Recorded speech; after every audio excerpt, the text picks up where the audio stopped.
سلام دوستای خوبم و همراهای کانال دنیای فال، خوش برگشتیم به یک انرژی خوانی دیگر. با من در خدمتتون هستم با فال پاسور و لنورمان به نیت تمام خواسته هایی که قراره در آینده نزدیک برای شما رخ بده، نیت هایی که دارید، سوال هایی که دارید.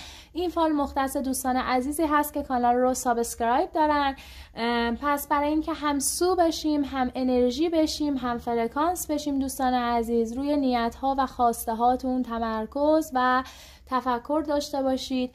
از ذهنتون مرور بکنید هر چی که میخواید جوابش رو بدونید، نیت‌های کاری، مالی، احساسی، تحصیلی و هر سوالی که توی ذهنتون هستش تمرکز داشته باشید. میخوام به نیت عناصر چهارگانه بگیرم. دوستان عزیزی که متولدین عناصر چهارگانه هستید و از عنصر آتش میخوام شروع بکنم. متولدین دوست عزیزی که برای ماهای فروردین، مرداد و آذر ماه هستید، یعنی متولدین عنصر آتش، فروردین ماهی ها، مرداد ماهی ها و آذر ماهی ها.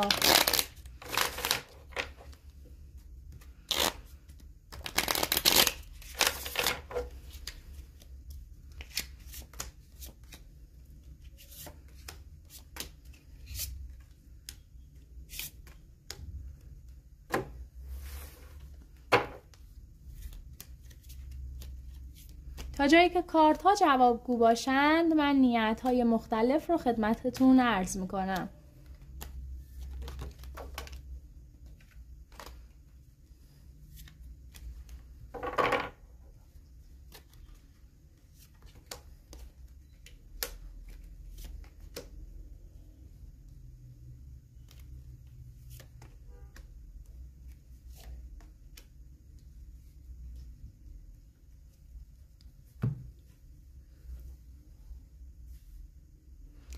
دوستان عزیز متولدین عنصر آتش، براتون وعده 4 بسیار مهم هستش روی مسائلی که دارید. از 4 وعده تا 9 وعده خیلی براتون حائز اهمیت هستش. حتما از وعده 4 گفتم عدد 4 الی 9 مسائل رو دقت بکنید، اتفاقاتی که براتون رخ میده رو دقت بکنید، نشونه ها رو دنبال بکنید توی همه مسائل. دوستانی که نیت های جابجایی دارید، جابجایی منزل یا خرید ملک، خرید زمین، چیزی که مرتبط با یک جابجایی باشه، یک اسباب کشی باشه، براتون حدوداً تا وعده 4 انجام میشه. شاید یک مقدار ناراحتی داشته باشید از لحاظ مالی، شاید منتظر پولی باشید از جایی به دستتون برسه. این پول رو میبینم، این مبلغ پول رو میبینم از سمت یک آقایی که سندار هست به دستتون میرسه. حالا میتونه از اقوام باشه، پدر باشه و یا حتی میتونه یک شخصیتی باشه که منتظر هستید از جانب ایشون به شما یک پولی برسه. براتون این جابجاییه و این چیزی که مرتبط با ملک هست رو دارم میبینم. یک برنامه‌ای مثل برنامه خواستگاری، ازدواج و نامزدی، همچین مراسمی هم دارم براتون تا وعده 9 میبینم که انجام میشه. یک جمع شلوغی که صحبت‌هایی داره درونش میشه در خصوص ازدواج. دوستانی که نیت‌های خرید اتومبیل دارید، براتون دارم الان موقعیت خوبی رو میبینم برای اتومبیل. شاید یک مقدار کسری پول داشته باشید ولی براتون اوکی میشه و خرید اتومبیل هم براتون خوب هستش، خرید ملک براتون خوب هستش. در کل معاملات این مدلی رو دارم براتون خوب و اوکی میبینم. دوستانی که نیت سفر دارید هم براتون سفر دست جمعی، خانوادگی یا دوستانه بسیار خوب هستش. سفر رو دارم به صورت دست جمعی میبینم که بسیار براتون خوشایند هست و سفر خوبی هستش. دوستانی که میخواید برای منزلتون وسایل تهیه بکنید، انگار وقتش رسیده وسایل نوعی رو داخل منزلتون وارد بکنید. دوستانی که میخواید تغییراتی داخل منزلتون بدید، حالا تغییراتی که مثلا مرتبط باشه مثلا با بنایی یه تغییر دکوراسیون، این تغییرات هم براتون بسیار خوب افتاده و باید این کارها رو انجام بدید. یکم مراقب سلامتیتون باشید. ممکنه که مراجعه به پزشک داشته باشید حدوداً تا وعده 2 و از لحاظ سلامتی یکم درگیر باشید. شاید این روزها بخواید کاری رو شروع بکنید، باید از احساساتتون انگار بگذرید، از عواطف بگذرید. یه رشدی که باید انگار براش یک قربانی بدید. خیلی از مسائل رو زیر پاتون بذارید تا بتونید اون موضوعی که میخواید رو به ثمر بنشونید. باید تلاش بکنید. خیلی از وسوسه هاتون رو باید جلوش رو بگیرید. خیلی از موانع رو کنار بزنید. سختی دارید توی این مسیر، باید تلاش زیادی بکنید. اهداف بزرگی رو پیش روی خودتون قرار بدید.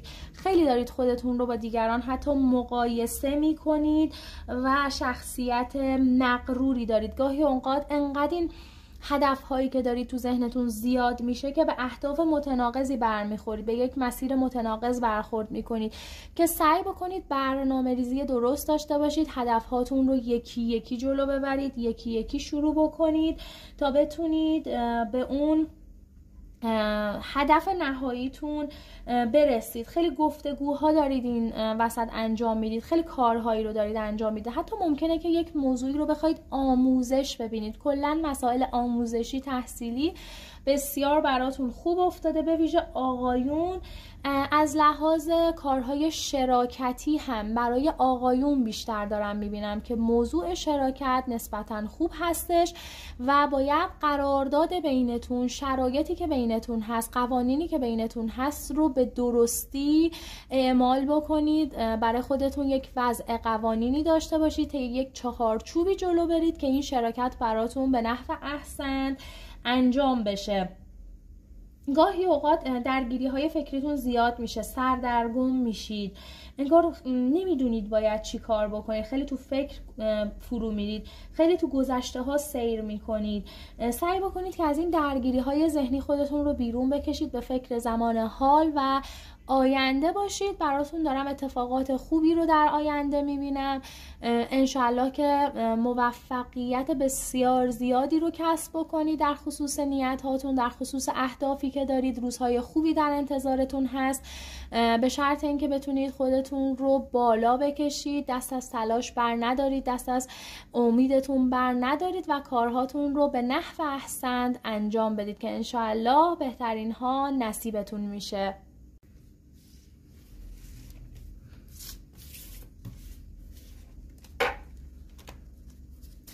دوستان عزیز متولدین عنصر خاک، یعنی ماهای اردیبهشت، شهریور و دی‌ماه،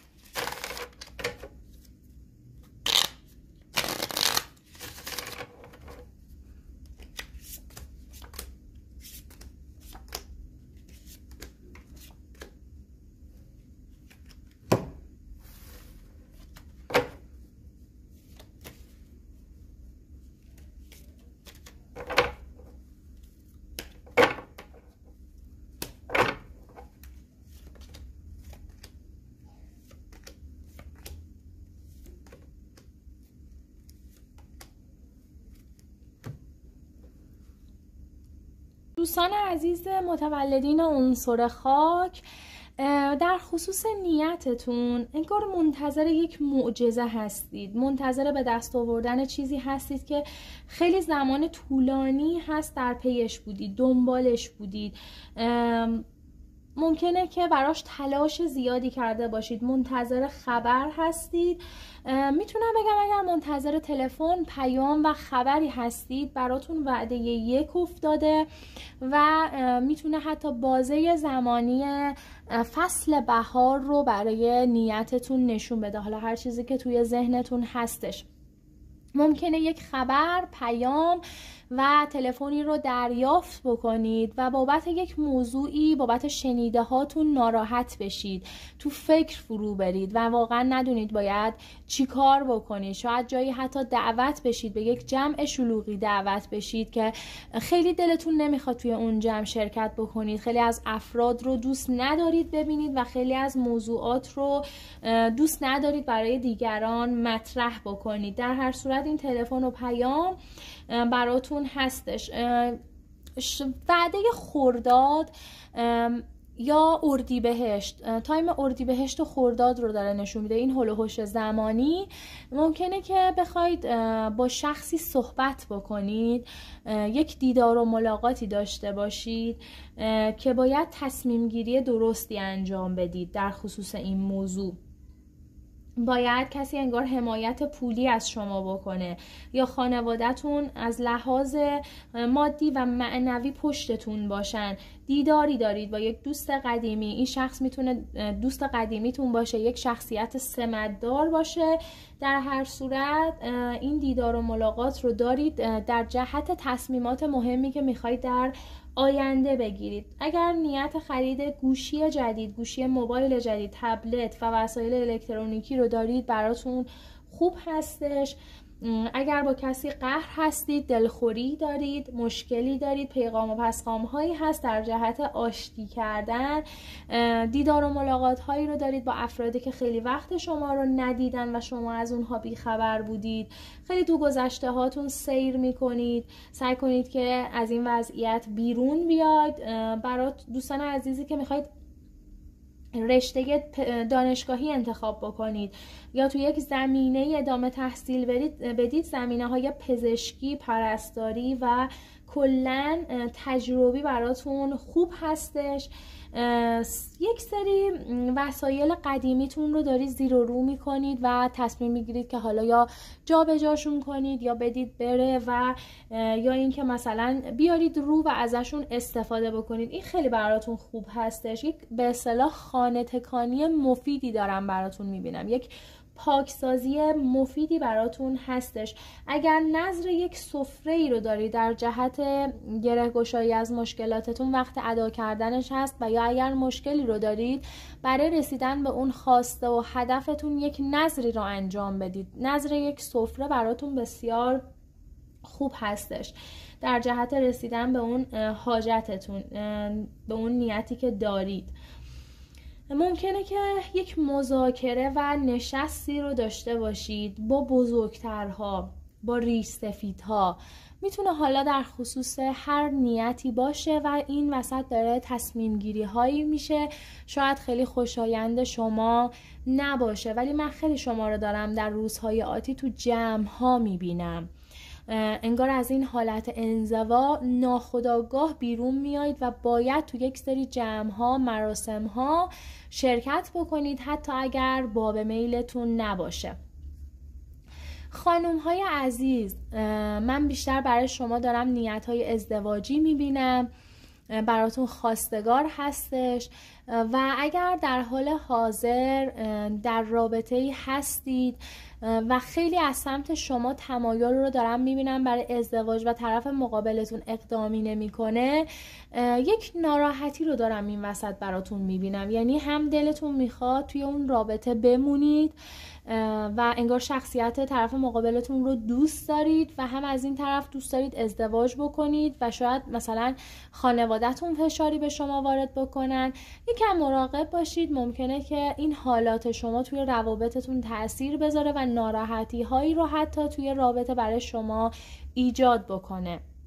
خانم های عزیز، در مورد بیماری های زنانه حتما یک چکابی انجام بدید، بی توجه نباشید.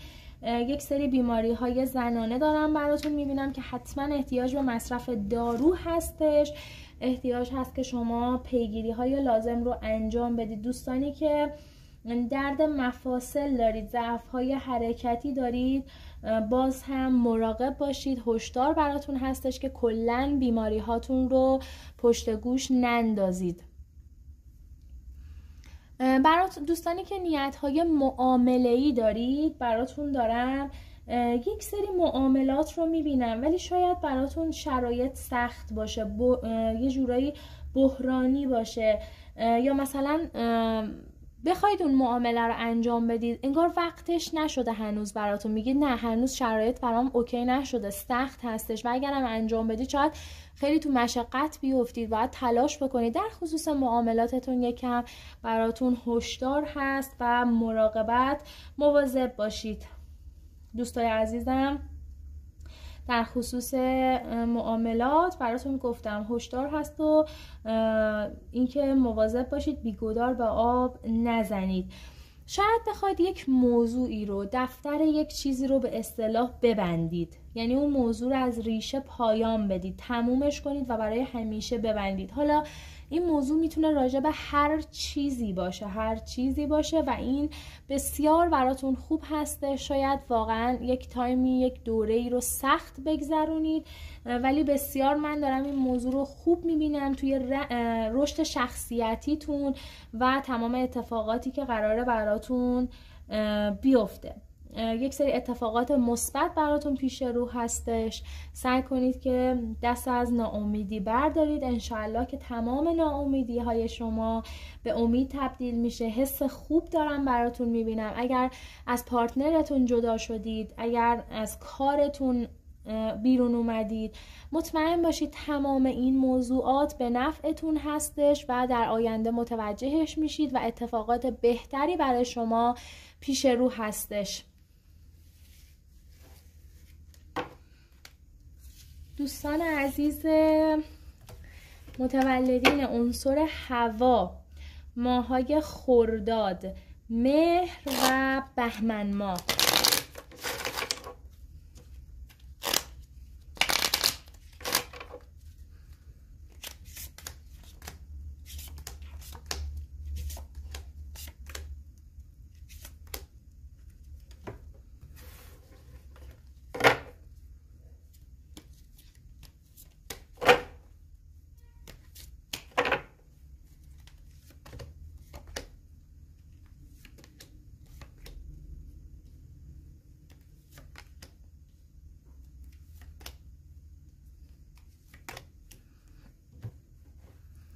دوستان عزیز متولدین عنصر هوا، خرداد ماهی ها، مهر ماهی ها و بهمن ماهی ها. دوستان عزیز اگر قصد و نیت خرید یک خونه رو دارید، نیت این رو دارید که جابجا بشید از لحاظ منزل، بسیار براتون خوب هستش. دوستانی که دارید دنبال خونه میگردید، خونه مد نظرتون رو خیلی زود پیدا میکنید و پولی رو به دست میارید که این پول در خصوص این خونه خرج میشه. خونه ای رو دارم میبینم که از لحاظ سال ساخت پایین هستش و نسبتا خونه نوسازی هست. بسیار براتون دارم این مسیر رو خوب میبینم. خونه ای هستش که از لحاظ رزق و برکت براتون خوب هستش. اگر میخواید فرزند داشته باشید، تو اون خونه فرزندتون به دنیا میاد و کلا شرایط اون خونه براتون مثبت و خوب هستش. دوستانی که نیت های سفر دارید، به ویژه آقایون، سفر رو دارم براتون میبینم. راه های زیادی رو دارید این روزها طی میکنید، مسیرهایی رو دارید طی میکنید، با افراد مختلفی دارید روبرو میشید، صحبت میکنید در خصوص کارهایی که میخواید انجام بدید، در خصوص اهدافتون و بسیار این موضوع براتون خوب هستش. یک مال بزرگ یک دفعه‌ای دستتون میرسه، یک جوری مثل ثروت، ارث، پولی که یک دفعه‌ای دستتون میرسه. اگر دنبال شغلی هستید، براتون شغل پردرآمدی افتاده، یعنی اگر میخواید کاری رو شروع بکنید، استارت کاری رو بزنید یا یک شغلی رو بخواید داخلش وارد بشید، من براتون دارم درآمد خوبی رو توی اون شغل میبینم. دوستان عزیزی که منتظر جواب و رأی دادگاه هستید، براتون جواب مثبت هستش و خوب دارم میبینم، به نفعتون هستش. اگر نیت های بارداری دارید براتون خوب هست. پا قدم خوب بچه ای رو برای خودتون و یا یکی از نزدیکان شما دارم میبینم. توی یک جشنی دارید شرکت میکنید، یک جشن مناسبتی هست مثل جشن تولد، بسیار بهتون خوش میگذره.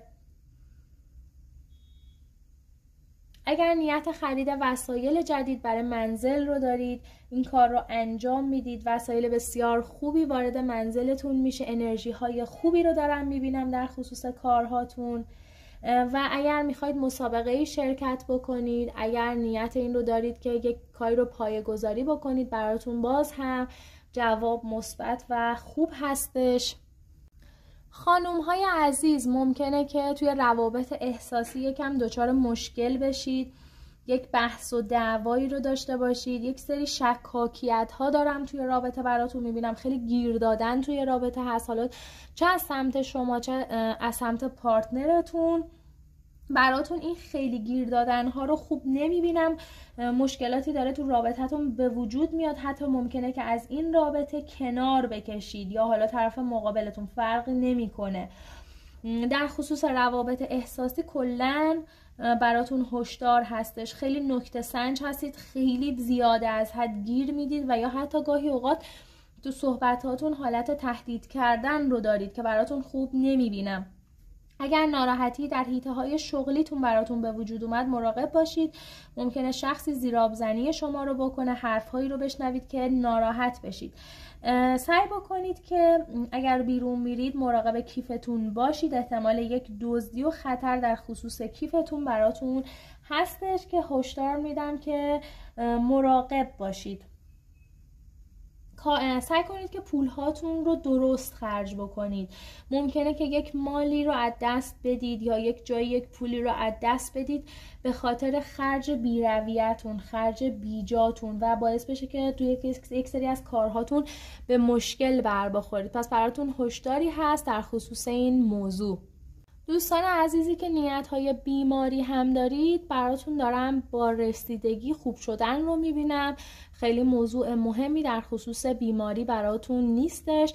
ممکنه یک چکاپ‌های دوره‌ای رو مجبور باشید انجام بدید، یک سری معاینات رو، آزمایشات رو بخواید انجام بدید، ولی در هر صورت من بیماری جدی برای شما نمیبینم و اگرم هست براتون انشالله که رفع میشه. یکم این روزها سعی کنید که اعصاب خودتون رو آروم نگه دارید تا بتونید کارهاتون رو به نحو احسن انجام بدید.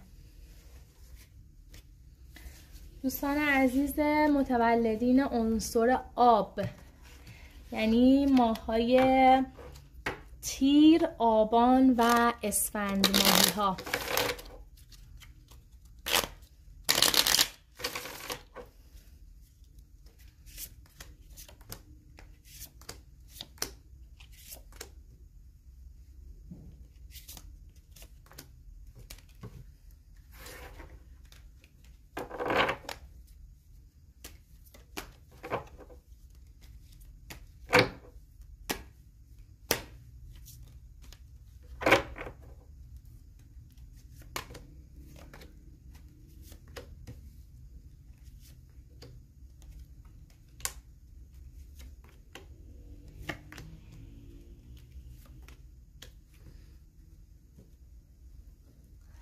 خب دوستان عزیز متولدین عنصر آب، براتون دارم حدوداً وعده 1 تا 7 یک امضای رسمی رو میبینم، یک کاری که بابتش یک امضای رسمی دارید، امضای قانونی دارید و کار خوبی دارم براتون میبینم. حالا میتونه خریدی باشه، بیشتر اگر خرید هم باشه خرید ملکی هستش، خرید یک زمین هست. براتون دارم خوب و اوکی میبینم این مسئله رو. حتی میتونه مثلا این زمین دور از شما باشه، یک جایی مثلا یک شهر دیگه ای باشه. کلا معاملات این چنینی رو دارم براتون خوب و اوکی میبینم. در خصوص کارهای قانونی، دادگاهی، نمیدونم مثلا کارهایی مثل سربازی، همه این چیزایی که مرتبط با مسائل دولتی هست کلا براتون خوب افتاده، یک معجزه‌ای افتاده، راه و مسیرتون توی این قضیه باز هستش. اگر یک بیمار قلبی داری در اطرافتون، بیماری براش شفا هستش، نگرانش نباشید، بیماری هستش که رفع شدنی هستش، اصلا بابت این موضوع نگران نباشید. دوستانی که شاغل هستید، حتی ممکنه که یک دسته چکی رو بگیرید، یک چکی رو بابت یک کاری، بابت یک قول و قراری انجامش بدید، بکشید این چک رو، باز هم براتون خوب میبینم. حالا ضمانتی هست، هر چیزی که هست، کلا دارم این مدل مسائل رو براتون بسیار خوب میبینم، نگران نباشید. اگر میخواید قرعه کشی شرکت بکنید، کاری انجام بدید، براتون خوب هستش. حالا میتونه صندوق های خونگی باشه، وامی باشه، قرعه کشی باشه، براتون خوب هستش. اگر از رابطه‌ای کنار کشیدید، مطمئن باشید که به نفعتون بوده و در آینده روزهای بهتری از لحاظ احساسی خواهید داشت. ممکنه که یک سری از دوستانتون رو از دست بدید و متوجه دروغشون بشید، متوجه بی‌صداقتی اونها بشید و این موضوع هم باز به نفعتونه. اگر چیزی در روزهای آتی براتون رو میشه، مسئله‌ای روشن میشه، دست کسی رو میشه، همه اینها مطمئن باشید به خواست خداوند هستش و برای پیشرفت شما و برای روزهای بهتر شما در آینده هستش. بابت یک کاری پولی رو خرج میکنید، خیلی مبلغش بالا نیست ولی این کار موجب شادی شما میشه. براتون سفری هست، میتونه از وعده 1 تا 5 باشه. این سفر بسیار براتون خوب هستش، یک مسیر طولانی رو طی میکنید، ممکنه که آب و دریا باشه جایی که میرید. بسیار این سفر براتون همه جوره خوب هستش. یک هدیه‌ای رو از راه دور دریافت میکنید، یک پیامی رو از راه دور دریافت میکنید، براتون بسیار خوب هستش. دوستانی که در شرف آشنایی ازدواج هستید، مراسم های ازدواجی دارید، دیدار و ملاقات هایی رو دارم میبینم در خصوص آشناییت های خانواده ها و احساسات دو طرفه ای که انشالله به بهترین ها منجر میشه. قلب پاکی دارید. براتون شرکت کردن تو مراسم عقد و ازدواج و محضر هست، میتونه برای خودتون باشه و یا یکی از نزدیکانتون. کلا توی این مسائل هم براتون همه چیز اوکی و خوب پیش میره. کلا شرایط داره بر وفق مراد شما میشه، به اون خواسته هاتون دارید میرسید کم کم. سعی بکنید که حتما توی کارهاتون مرزبندی داشته باشید با افراد. حالا توی روابط احساسیتون یا مسائل حتی کاریتون این مرزبندی رو رعایت بکنید تا این شراکت به هم نخوره، رابطه به هم نخوره. حتما برای تأکید باز هم بهتون میگم که سعی کنید این مرزه رو داشته باشید، لحظه‌ای و هیجانی تصمیم نگیرید. ممکنه که اختلاف نظرهایی بین شما باشه و اون شخص طرف مقابلتون جبهه‌گیری نکنید، جناحگیری نداشته باشید. سعی بکنید که شرایط رو بپذیرید و رابطه رو توی تعادل نگه دارید، طبق همون مرزبندی، طبق همون قوانینی که برای خودتون وضع کردید. باز هم تو کارت های لنورمان تأکید شده به خرید یک ملکی برای آقایون. بسیار براتون خوب هستش، میتونه وعده 2 و یا فصل بهار رو نشون بده در خصوص این موضوع. در خصوص کلن کارهاتون میبینم که کم کم داره ناراحتی ها کنار میره، مشقت ها و سختی هایی که تا الان کشیدید داره کنار میره و تغییرات مثبتی براتون داره انشالله ایجاد میشه. تغییرات رو بیشتر دارم هول و هوش فصل بهار میبینم، اواخر زمستون و فصل بهار، که تغییرات بسیار خوبی تو هر زمینه که مد نظرتون هست براتون داره ایجاد میشه. حتی ممکنه دوستانی که بخواید یک کاری رو از ابتدا شروع کنید، سختی هایی رو داشته باشید ولی باز هم براتون ثمر و نتیجهش رو دارم خوب میبینم.